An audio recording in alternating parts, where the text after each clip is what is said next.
the child sort of, I think the whole outrage over, the child doing what it did, I'm like, it's a carnivore. What do you expect? Plus, it has no concept of what is good and bad because it's a child. Yeah. Good Lord, man. Still cute. Oh, absolutely cute. Also, everyone talking about the last one, Bo-Katan and everything. I talked with Micah. Micah is like probably the biggest Star Wars nerd that I know, and I had heard of Bo-Katan, but I wasn't 100% on the nose about her backstory. I was actually off a fair amount. She was there when Darth Maul took over on Mandalore, when Darth Maul killed Pre Vizsla, and then of course she was also the sister of the former Queen of Mandalore, the Empress Sabine. Mm-hmm. Sabine, who actually sort of kind of had a relationship with Obi-Wan Kenobi, and that's why she thinks she has more of a claim to it because, her sister was the Empress and also... Right. Yeah. Direct ties to the throne. Mm-hmm. Also, I just want to say, because it's basically the same equivalency to people getting mad over that thing with the child. If you ever, adopt, a new kitten or something, and then you rage at your kitten because it catches and eats a mouse, I'm going to find you and make you eat a fucking mouse. I don't give a shit if you're vegan or vegetarian or otherwise. Because you're a fucking asshole. Why did somebody get mad at a cat for eating? Because if you're mad at Baby Yoda for eating frog eggs, it's the equivalency of being mad at a kitten for eating a mouse. Well, you saw the fucker eat a frog and said nothing about it. Just nom down. And kids were laughing and the legs were squiggling, and you didn't think about the terror going through that frog while it was being eaten alive. Like, these are non-sentient, unfertilized eggs. Mm-hmm. Honestly, dude, it's the trigger of the day. There are people, regardless of what anybody thinks or not, who go throughout their day selecting something to be the focus of their mental energy, and it's often an escape from their shitty lives. Yeah, they just didn't have anything else to be pissed off about that day. Or they happened to watch The Mandalorian that day, so they're like, oh, that's something for me to be pissed about just because I don't have anything else for today. And now there's people who are still trying to cancel Gina Carano when Gina Carano has made it abundantly... Don't get me wrong, I don't agree with everything she says, but good God, she looks the Twitter mob right in the eye and says, I could literally beat the shit out of every single one of you. Mm-hmm. Don't fuck with me. And I'm like, well, she could. She's Gina fucking Carano. Yeah. She's a badass woman. And there's a lot of really strong people that I don't agree with, and I just let them talk. I'm moving on. It's like Brock Lesnar. If they don't affect policy or anything for people that directly impacts their lives, I don't give a shit. Like, their opinions aren't beholden to like how I feel about it. Public officials, yes. Yes. Celebrities, who gives a shit? Who gives a shit? They have literally no power. No. You don't like it, change the channel. Well, they have influence, but the thing about influence is it goes only so far. And you don't have to listen to them. Yes. There's such a thing as a ignore or block button. And you don't have to keep harping on. And the only thing you're doing is providing them more traffic so that they could potentially get more brand deals to broadcast on their social media platforms. You are literally feeding the beast that you are trying to slay. Congratulations. You win a Darwin Award. There's some guy in a Facebook comment who was like, outrage over a fake creature's eggs eaten by another fake character in a galaxy far, far away that doesn't exist. Wow. Yeah, exactly. You can be outraged. Guess what's going to happen? Nothing. Well, I mean, certain outrage definitely provides some result. Well, no. But when it's so stupid as this, it's just like, why even waste your time? When you're making a good point, something might happen. Yeah. But when you're just being fucking absurd, then about fictional characters in a fictional galaxy far, far away. Everyone's going to laugh at you for being a sad, strange little person, and that's all you're going to get out of it. Yeah. And if you don't want to be laughed at, don't be a fucking dumbass. It really did make me laugh. It made me laugh too. Funny. Yeah. But anyway, we got The Mandalorian Season 2, Episode 4 queued up here. I'm trying to release these on Sundays, but Disney is Disney, so they are as much a-holes as they can be. So hopefully you will see this on Sunday or at the latest Monday. So, fingers crossed, everybody. So, right now, let's get this up on screen. Let's give it a watch. Here we go. This is gonna be a meme. This clearly a meme. This is so memeable. Oh my god. No. The longer it goes, God damn it. The longer it goes on, the funnier it gets.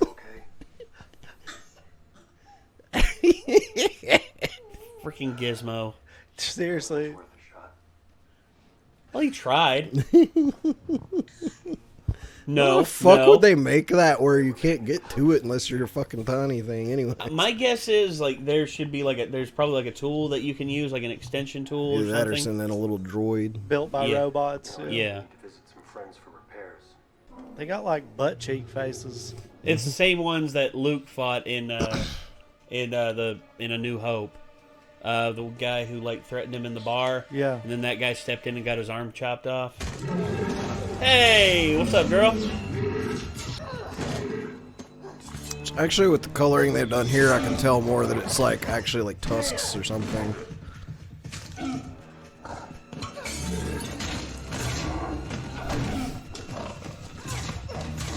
Or at least on the one I could. The one had them colored more like tusks. That was dope. And doper. Sit the fuck down. Somebody else gonna stand back up, man?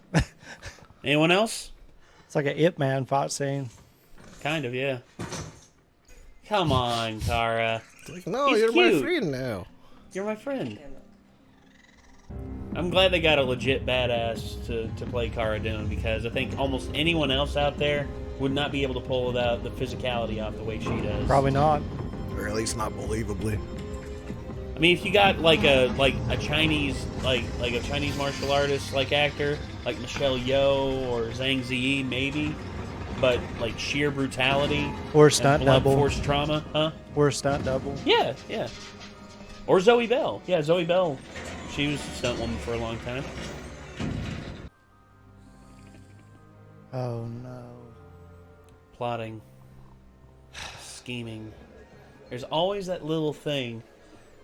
And even if that doesn't come back and wrap around, we can always look back and say, aha.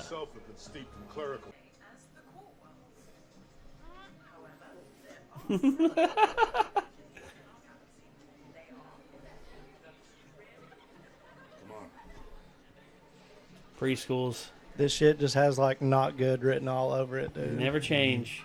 This could get ugly, but this could also be pretty cool.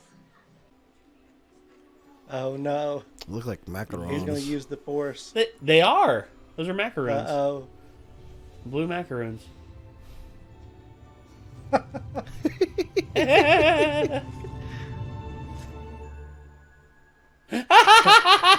Take I will, if give you do not.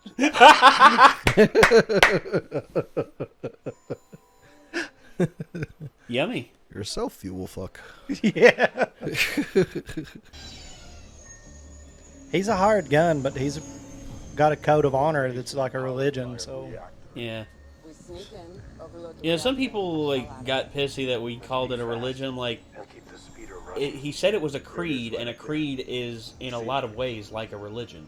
Yeah. Some people the actually, Apostles' Creed. Yes. You know, I mean, it's a religious rite. Sometimes it feels like my underwear is a humidity vest. Oh. Damn. The struggle's real, though. Yeah, get you some powder. Dude, I have some. I have to use it, man. What the? Oh gosh. The anti-chafing cure. Yeah, golds. You want to be quick about it? Grab the flange cutter. You know, This guy's a fucking asshole. well, here's the thing. If Carl Weathers, even in his advanced age, told me to get my ass moving, I'm getting my ass moving. Because Right. this is Carl fucking Weathers. All It's fucking 6'5" Creed, dude. of them, and a fucking like a monster of a whoa. It's Creed, bro. Yeah. The Apollo Creed. And even in his advanced age, he could still probably kick my ass. Oh, That's one way to do it. Well, she said a skeleton crew. They damn sure are now. He got it. Or blueberry. He's a blueberry. Now get the fuck out. Go, go, go, go, go.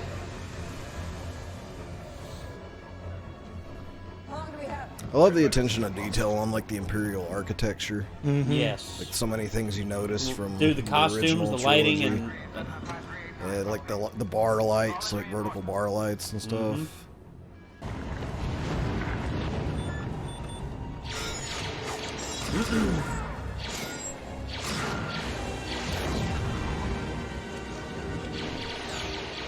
That armor has gotten so much use.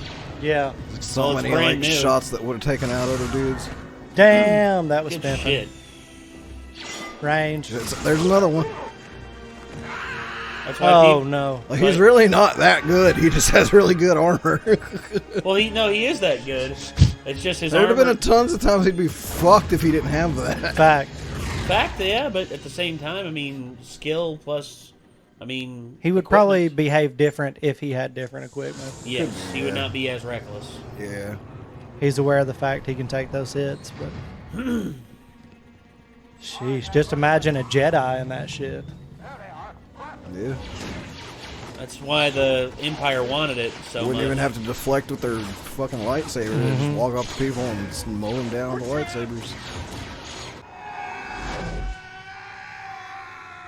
Oh, children. Smash their speeder. Where's my speeder? Have a seat, Mithril.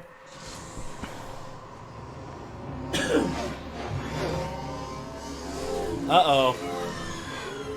That's pretty dope. Oh, yeah. Of course. That wasn't.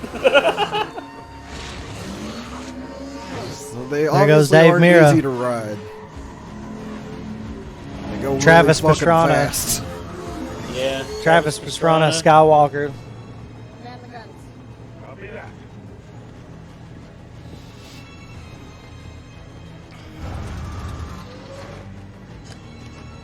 Blow him out of the water there, Grief.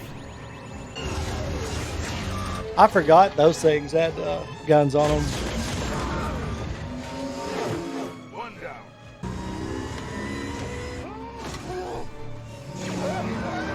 Oh! Yeah, that's the thing. That was some twisted metal shit. When you got the size advantage, hey. Oh!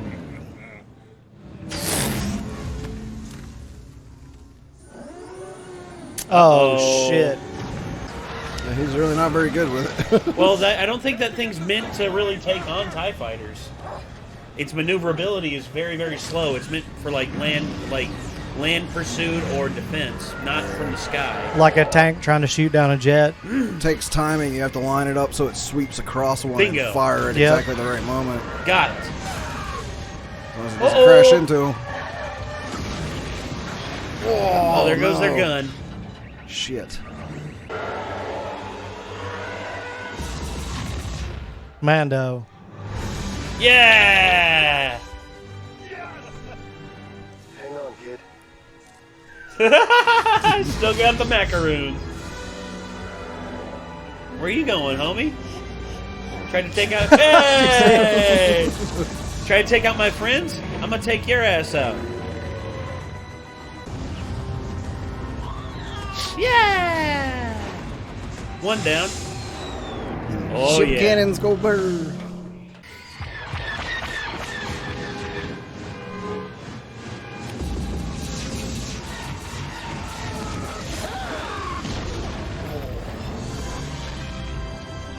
Good shot.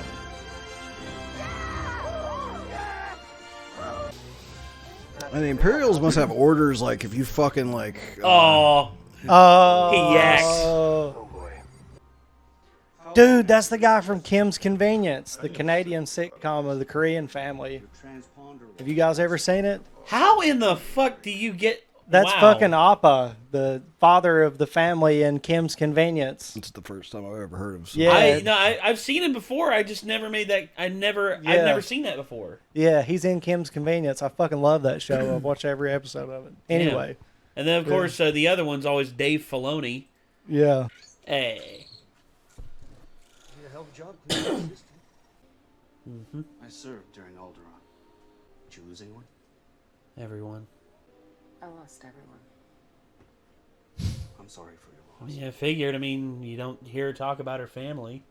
That kind of trauma sticks with you, and you try to move on from it. Don't talk about it. She's got some baggage that she's having a hard time coming to terms with.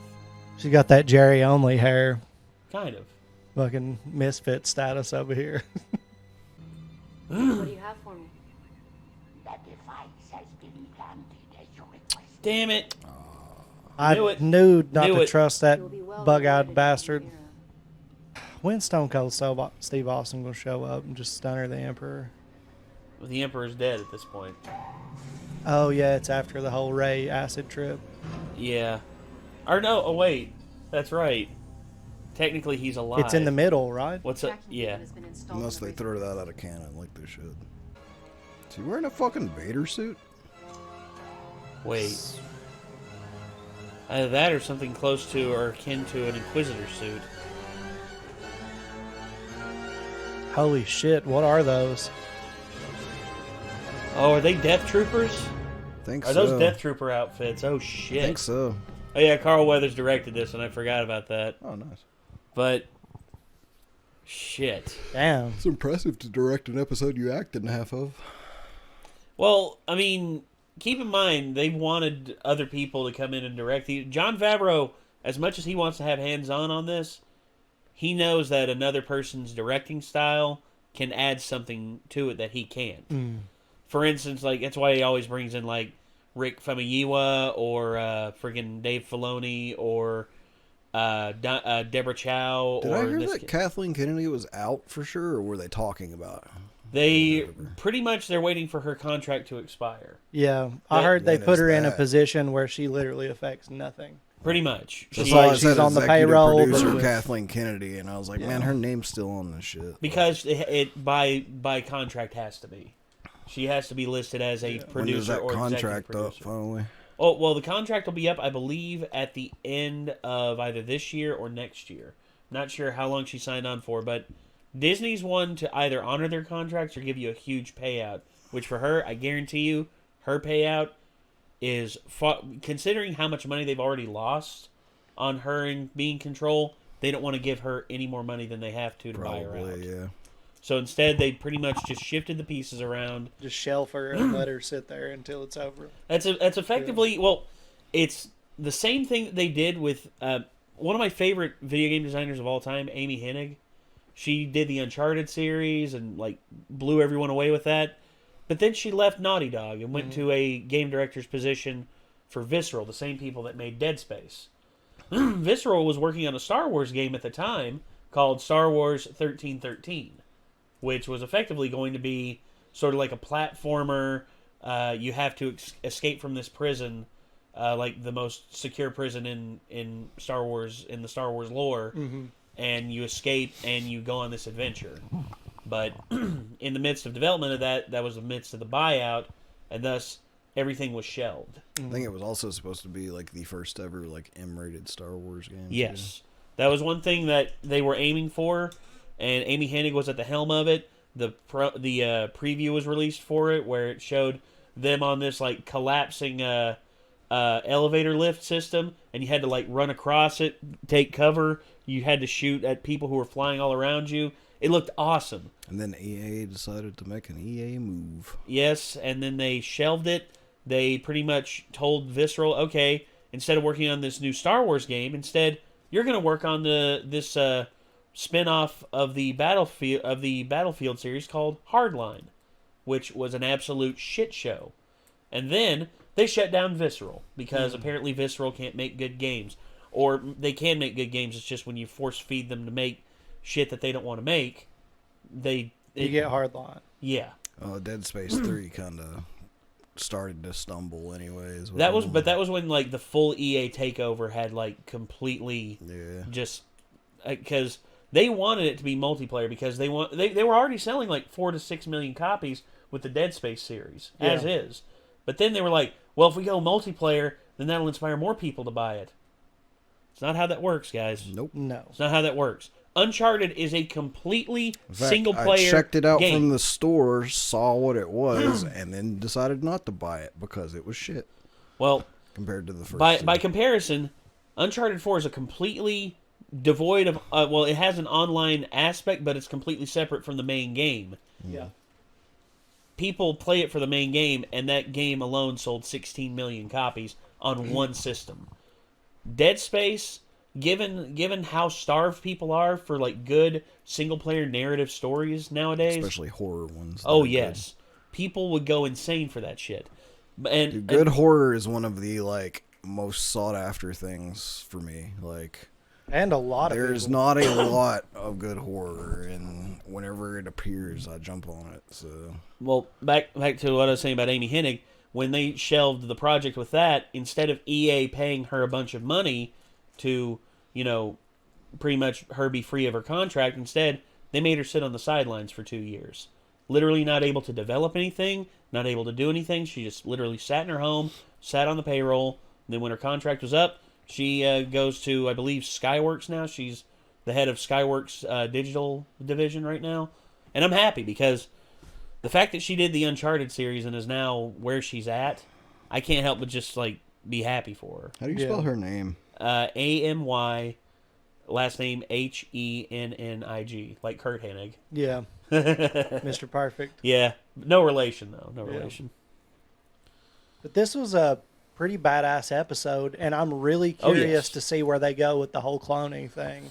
So obviously they were taking blood, I guess, that's what they said, right? Blood, from the child, and trying to either they were trying to fuse it into different someone to species with it or something. They were trying to, I guess, synthesize a way. Oh, she went to Berkeley. Oh yeah. She's a incredible game designer, dude. But I didn't know she made. She worked in Legacy of Kain and Jack and Daxter. Damn, as well. dude, Legacy of Kain was the shit. Yeah, she was one of the character designers, I believe. That first one for PS1 when I was a kid scared the fuck out of me. That's Skydance Media. because it was like, when did that come out? That was one of the first ones, right? Legacy of Kain, like 99, 98, I believe. No, the first one. Oh, for PS1, probably it was like 96. 96. Yeah. That sucks. Like they're basically just a film company. No. Skydance Digital, like she works for Skydance, but Skydance Digital, they're the video game division that they just formed. They're just an entertainment conglomerate. It's pretty much the same studio it's the studio that Tom Cruise made, and he's pretty much got John Lasseter Skydance from Interactive. Yeah. John Lasseter from Pixar is the head of their animation division now. Shit. Amy Hennig's the head of their digital media and interactive division. They've got good people at the helm of what they're wanting to do, and they're wanting to like form a new media thing, sort of like how DreamWorks did. Yes. And Tom Cruise has said he does not want to be bought out of this. Or To the Stars, so Tom Saints and DeLonge. Sinners was probably her most recent thing. Which one? Walking Dead, Saints and Sinners on VR. Yes. Yeah. That's one. That's actually like a lot of people consider that one of like the really good VR. So that's basically what Interactive is working on right now is VR stuff. Okay. Well, they have been basically since it looks like Amy has said that she's wanted to work on VR games. She's always loved the medium. They made a VR game in 2017 called Archangel, which says recently expanded to an online multiplayer upgrade, Archangel Hellfire. Interesting. I'm really interested in the Star Wars game that just came out, the Starfighter game. Squadrons. Yeah. It has a VR aspect to it, right? Yes, and there's also they also I've actually Nick and I listened to the review this one guy had. Was it Skill Up? Yeah, it was Skill Up. Skill Up said the best way to play the game is with a VR headset on and the like stick and like shifter peripherals. He said that if you can get a good set like that, it is hands down probably one of the most immersive experiences you will ever have playing a video game. Oh my god. But finding the right peripheral that doesn't bug out on you and shit like that, that's one thing. And The only thing I worry about with it is getting hugely motion sick. Oh my god, like spinning and in a dogfight, dude, I would be shitting my pants and throwing up at the same time. Probably. Yeah. I had to, fucking 2 months for me to get used to Skyrim so I could actually play it. Yes, and I had to sit down. In which, that's the one thing about like higher refresh rate VR headsets. Mm-hmm. Like the Oculus Quest, when I heard that they were still stuck at 72 FPS, I was like, crap. But then they said, oh no, the Quest 2 here in the next month or so is going to have an update where they can do 90 FPS. Damn. So I'm just like, that's awesome. And the fact that you can plug it up to your PC with the new Oculus Link, which they've updated massively, and like the actual physical connection is really, really good. Damn. And it's a single tether too. It's not like the massive cable or that system that you have to have. The one that I've got's a monster to deal with. So yeah, if I can upgrade, I may just flip the one that I've got and put $100 on it and buy a Quest. Well, if you buy the Quest, you can get the one that's like 64 gigs of like direct access memory, like in wireless mode. Then they have the one that's $100 more. It's pretty much 4 times the memory. Damn. So you got options, and there's also a battery expander as well that like goes on the sides of the headset that like triples the battery capacity. More comfortable headset thing, and they say this is as light as possible as they could make it right now. The only caveat, which a lot of people were really pissy about when they announced it, was you have to have a Facebook account. It's like, to me, that's no problem. I can understand how some people are like, I don't want Facebook. Facebook could suck my ass. I get that. But I mean, when it's that low of an entry point and it's as good as, like, everyone has said it's as good as advertised, like people I trust, like Linus. Linus told them, he said, if you send us an Oculus headset, we're going to be honest. Well, I'm not signing an NDA saying I have to hide certain things. And he said, he was honest. And usually is, it seems. Yeah. I mean, he doesn't want to bullshit people. His word is something he takes very seriously. Yeah. But overall with Star Wars, like the direction we are heading with Star Wars in terms of, we had that very ugly like collision in the beginning. It was like a full-on head-on collision of shit. And out of it, we got a decent film and like multiple very, very bad films. We received some really, really decent animated shows. We received some very shitty video games. But now, apparently, people are righting the ship in some ways because The Mandalorian, which has been approved for a 3rd season, Star Wars Jedi Fallen Order, which is a tremendous game, and then, of course, Star Wars Squadrons. And everyone wants to say, oh, EA's redeeming themselves. EA, you see, I don't know why people hate EA. EA didn't develop the games. EA did not develop the games. They published them. That's the one thing people always forget. It's like, oh, EA, EA did this. They didn't.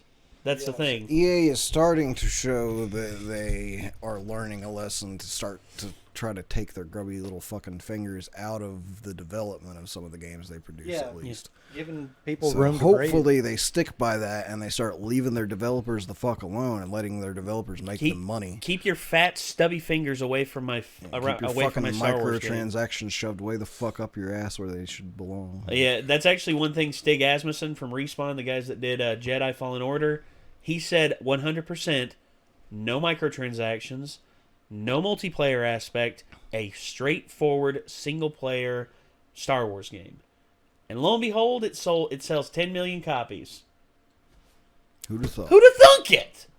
Definitely not EA, I guess. I mean, I got it. I'm only 25% into the game, but I got it last Christmas. Yeah, I still haven't bought it yet, but I still fully plan to eventually buy it. I recently started it up again, and I forgot how addictive the combat can be. Dude, you played that game a lot for a little while.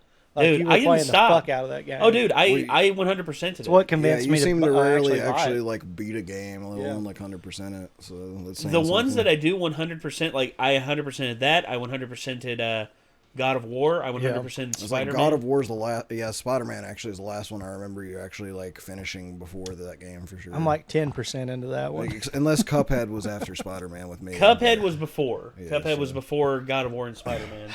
You and me finished that one finally. I remember the last part. I had died already, and he was like 1 HP, and he makes the jump, shoots those last few shots, and then boom! It's like game over. I'm like, yes. Actually, yes! my drummer randomly yesterday at practice was like, "Have you played Cuphead?" And I was like, "Yeah, man." And he's like, "Did you beat it?" And I was like, "Yeah, man, Nate beat it." And he's like, "Holy shit, really?" And I was like, "Yeah." yeah. Thanks to this guy. He's like, I brought up the stream and showed him. I was like, "This is us killing the last boss." Like, for me, the RNG with like King Dice, the casino owner was the hardest part because you never know what the hell was going to fall on your head, and if you prepared for one thing, next thing you know, boom, a completely different boss pops out of the woodwork and completely fucks you up. And I think that's the reason I didn't have that much trouble with the Messenger. I feel like if I hadn't played through Cuphead, the Messenger would have been a fucking dick of a game to get through. But like the fact that I played through Cuphead made the Messenger not that bad. Yeah. It's still got some really fucking sketch parts that are hard as hell to do, but like especially this one fucking room I'll never forget. Like that room can go fuck itself, but like the rest of the game, like not that bad after playing Cuphead, really. I also pre-ordered Cyberpunk.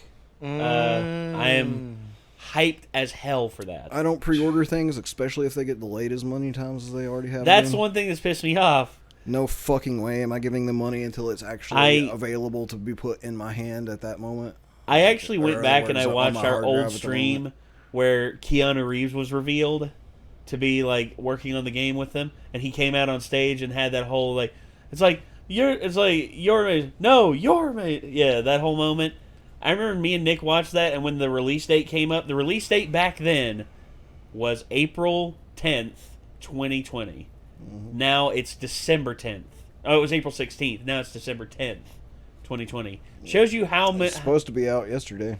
It's supposed to be out 6 months ago, dude. And we still haven't watched Digimon. No, we haven't. Oh, that reminds me. Yeah, that's still going on. Normally, I don't care when when game developers delay a game. But whenever you actively tell everyone out loud, there will definitely not be any more delays, and then you fucking just take it back and delay it again, at that point, I'm a little salty. You see, I had the same exact reaction to Uncharted 4 being banned over and over. It was supposed to be out in 2016, and they're like, oh no, it's going to be early 2017. Actually, late 2017. Actually, okay, yeah, we're releasing it then.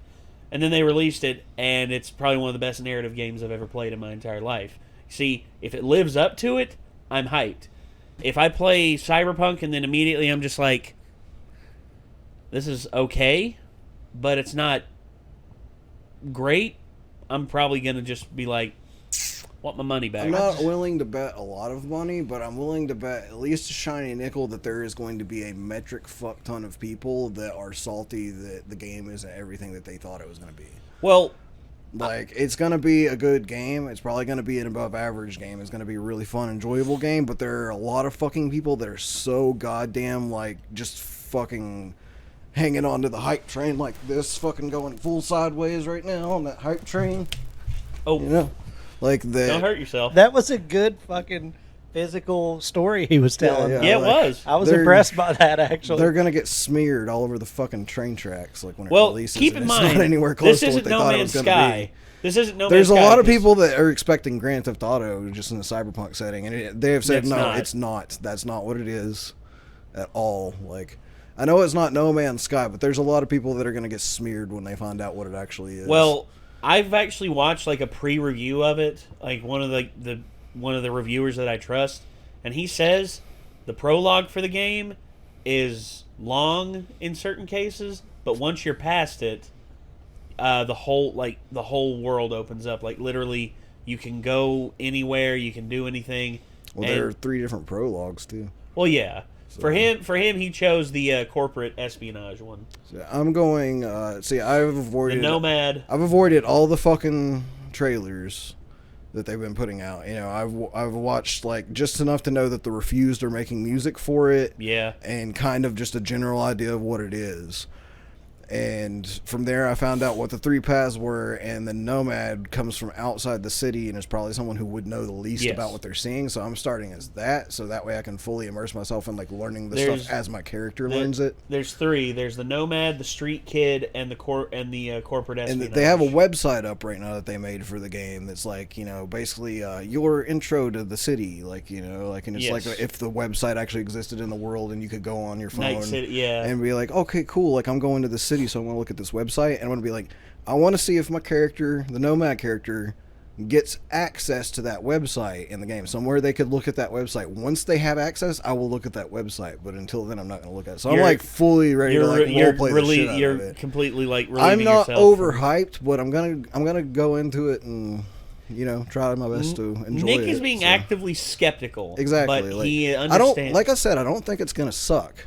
I just think there's going to be a lot of people that are going to be disappointed because they are way too taken by the hype train. I think it's going to wind up being like a 9.5 out of 10 from a lot of people. A lot of people are going to be expecting Witcher 3 like levels of perfection, and it's their first time doing something other than The Witcher, and it's not going to probably But be given there what just they've yet. learned from doing The Witcher. Yeah, it's just a different kind of game, though. I didn't know it was the same people. I've been staying out of the loop on all this shit, bro. Yeah. When shit it's comes the out, same I people just who did like The get Witcher 3, blindsided all by the it, Witcher and it's games. Yeah. fun.